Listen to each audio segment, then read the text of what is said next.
бір қарағанда бәрі жақсы көрінетін отбасылар бар. Отбасы мүшелерінің жүзі жарқын, қолдары таза, сөздері жылы.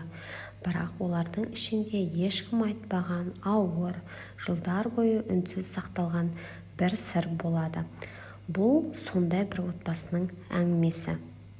Айдана 12 жасында алғаш рет бір нәрсенің дұрыс емес екенін байқады. Әкесі әр туған күнінде бір жетке шығып кететін, ал анасы сол күні оның жанынан шықпайтын. Үйде бұл жай ғана әкеңнің жұмысы дейтін, бірақ Айдана сенбейтін. Бір күні ол әкесінің құжат салатын сөмкесінен түсініксіз қағаздарды көріп қалды.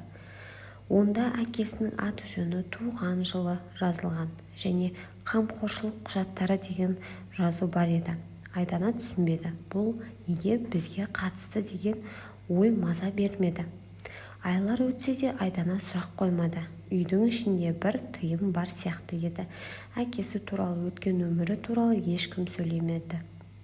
Бірақ анасының түнде жылап отырғанын ол бірнеше рет көрген.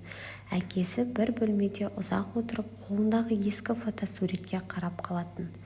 Олардың арасы жақсы, бірақ бір үлкен жара бар сияқты. 15 жасқа толған күні Айдана анасына тікелей сұрақ қояды. «Анашым, мен сіздердің туған балаларыңызбын ба?» деді. Анасы үнсіз қалды. Тыныштық 15 жылға созылғандай болды. Сосын ол жай ғана басын изеді. Айдана отырған жерінен қозғала алмай қалды. Екі көзіне жас толып, «Неге айтпадыңдар?» деді. Анасы көз жасын сүртіп, «Сені 3 күндік сәби кезінде тастап кеткен. Біз саған өмір бергіміз келді. Әкең әр туған күніңде сол күнді еске алады, сол себепті көңілі түсіп кетеді». Айдана анасының қолын ұстап, «Ал мен үшін бұл отбасы жалғыз шындық» деді. Сол кеште әкесі үнсіз ғана Айдананың қасына келді. Ол бірінші рет мәселені ашып айтты.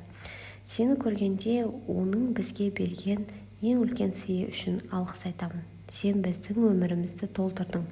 Бірақ шындығын айтқанда сені жоғалып кетеді деп қорықтық. Сол себепті үнсіз қалдық».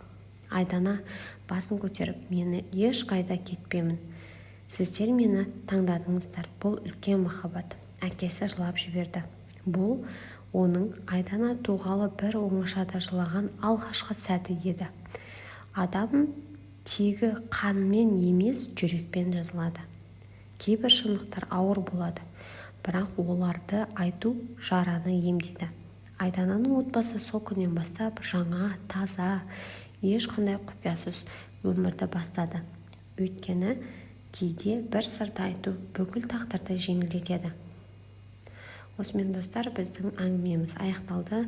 Сіздерге әңгіме ұнаған болса, видеоға лайк басып, каналға жазыла кетіңіз. Сонымен қатар комментарийде осы жайлы өзіңіздің пікіріңізді қалдыра кетіңіз. Келесі видеоларда кездескенше.